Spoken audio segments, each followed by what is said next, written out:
Hey there, it's Jenna from the Intern Hustle, and in this video, I'm diving into the personal elevator pitch. If you're a student watching this, there is a chance that you've been given an assignment for a class to create your own pitch. Or maybe you're preparing for how you're going to introduce yourself to recruiters at an upcoming career fair. Whatever your situation, this video will help to give you structure to create your own personal elevator pitch. Hit that like button if you're ready to dive in, and if you're new here, don't forget to subscribe and hit that bell to be notified for new videos every single week on this channel. This needs to be stated up front. Elevator pitches are not one size fits all. And I'm not just talking about person to person. I mean, even for your own personal elevator pitch, you should be modifying it based on your scenario. You wouldn't give the same pitch to someone that you're hoping to get an internship with as you would to someone that you're just chatting with at an event and getting to know. So stay tuned to the end of this video because I'm giving you examples for how to close out your personal elevator pitch depending on the scenario that you find yourself in. But let's back up. Why is this commonly referred to as an elevator pitch? What does an elevator have to do with your personal story and how you introduce yourself? The idea behind it is that you need to be able to deliver your personal pitch to someone in the amount of time that it would take you to ride an elevator with them. Typically 30 seconds, definitely aim to keep it under a minute. So if you happen to step into an elevator with someone whom you admire, want to learn from, would like to work for, want to pitch a business idea to, your job is to pitch them concisely in that short window of time that you're riding the elevator with them. So let's get to the pitch, what you should include, and how to keep it concise. While I do believe in starting it off with a brief introduction of who you are, including details like where you go to school and what you're studying, I actually like to lead with a short statement that grabs their attention. Something like, "I'd love to get your thoughts on something," or "I'm curious to hear what you think." A statement like this hooks the other person right from the beginning because you already told them that you want to hear from them. Now they have to pay attention. They can't just zone out during your pitch or they'll miss the context that they need to provide their thoughts back to you. So the beginning of your pitch could sound something like, "Hi, I'm Jenna Ziff, and it's so nice to meet you. I'd love to get your quick thoughts on something. I'm currently a junior at Ohio State studying exercise science." Okay, so now that I've set the stage, the next component of the pitch should be highlighting some of my unique value. This could be in the form of relevant experience I have, maybe an accomplishment, or a shared interest to the person that I'm speaking with. The idea is you want to give them something to remember you by. In my case, a lot of people could be a junior at Ohio State studying exercise science. That's not memorable. Same goes for after you graduate when you're introducing yourself to someone. A lot of people could have the job title software engineer or accountant or marketing manager. That's not memorable. The key to pitching yourself well is to include something that makes you stand out. To continue with my example, when I was a junior in college, I had just finished a summer strength and conditioning internship with the Chicago Bulls. And I was struggling with this idea that I didn't want to pursue that as a career path anymore. I learned more about myself during the internship and my interests shifted. So now I was starting to explore what other career paths I might be interested in and having conversations with people around that.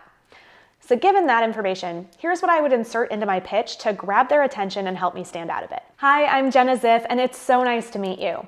I'd love to get your quick thoughts on something. I'm currently a junior at Ohio State studying exercise science.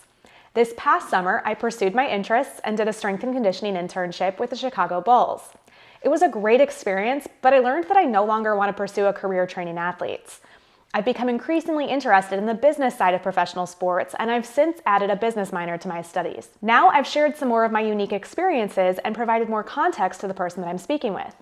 Can you see how a narrative is forming? That's key to a good personal pitch. You need to be able to speak to a specific piece of your story in a concise way. Narrate and paint a picture for the person that you're speaking to. By this point, you've set the stage with a brief introduction, including that hook at the beginning. You've shared something unique and provided some context. The final step is to close it out and ask the person that you're speaking with a question. And the question part is important because it engages the person and it keeps the conversation going. And depending on the scenario and what you're hoping to get out of this conversation, it's also your opportunity to make an ask of the person. For purposes of the example that I've been giving you with my personal pitch, let's say that the person I'm talking to is an assistant athletic director at Ohio State that I bumped into on campus. Given that they're currently working in sports and involved on the business side of the industry, they're a great person for me to learn from and ask questions of. Here's how I might close out my pitch with them. "Hi, I'm Jenna Ziff, and it's so nice to meet you. I'd love to get your quick thoughts on something. I'm currently a junior at Ohio State studying exercise science. This past summer, I pursued my interests and did a strength and conditioning internship with the Chicago Bulls. It was a great experience, but I learned that I no longer want to pursue a career training athletes. I've become increasingly interested in the business side of professional sports, and I've since added a business minor to my studies. Given your position, I'd love to hear from you. What do you think are the most important areas for me to focus my studies on going forward? And how can I best position myself for an internship with a university athletic department? That's it. That personal elevator pitch is about 30 seconds and it's concise and gets the other person talking and sharing. Earlier in this video, I mentioned that elevator pitches are not one size fits all and that you should modify your pitch based on the person that you're talking to and what your goal is for the conversation. In doing so, you may pull from a different experience or accomplishments when you're speaking about your unique value so that you're providing the right context. And this is definitely something that will evolve as you do and as you continue on through college and into your career. And you also should be tailoring your question at the end of the pitch to fit the scenario. So here are some examples of how I could shift the question at the end of my pitch depending on who I'm speaking to. If it's someone who works at a company that I really want to get an internship with, I may have said, "Do you have any suggestions for me on how I can increase my chances of landing an internship with your company?" If it's a professional that I would just like to build a relationship with and learn more from in a general sense, I may have said, "What's an example of a time when you pivoted in your career? And what advice would you give to me as my career goals are changing and I'm navigating this transition?" If I'm at a career fair talking to a recruiter, I may have said, "I'm currently in the process of searching for my next internship. What does your hiring process consist of and how can I follow up with you?" If it's a stranger that I just met at an event, I would focus on asking a question to learn more about them and guide us into more meaningful conversation. I may have said, "What's a book or podcast that you found beneficial and would recommend to a college student like myself?" Speaking of questions that lead to more meaningful conversations, I did an entire video on this where I give you even more examples. So check it out next. I have linked it in the description below. When it comes to your personal elevator pitch, focus on telling a part of your story in a concise manner. But always make sure that you're tailoring it to the person that you're speaking with and you're engaging them with a relevant question so that you can move past the introduction. One more time, here's the breakdown of a good personal elevator pitch. Briefly introduce yourself and include that hook at the beginning, something like, "I'd love to hear your thoughts." Share some of your unique value with the goal of providing context and being memorable, and close with a question that engages the other person and keeps the conversation going. Always remember to be respectful of the other person's time. Don't trap them in a super long, one-sided conversation that leads to nowhere.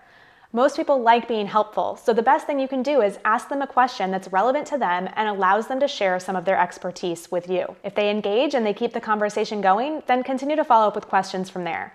Just make sure that after you deliver your pitch, you've taken the time to listen and practice situational awareness. Now go forth and make me proud with your personal elevator pitch. If you're feeling bold, practice your pitch in the comments below. And if you haven't already, join thousands of students and recent grads around the world who receive the Intern Hustle's weekly email newsletter full of internship tips and inspiration. You can sign up at theinternhustle.com. Thanks for watching. If this video gave you some new insights today, please give it a like and share it with a friend or two. Hit that red subscribe button and bell below so that you don't miss out on future videos. In support of your hustle, I'm Jenna from theinternhustle.com, and I'll see you next Monday.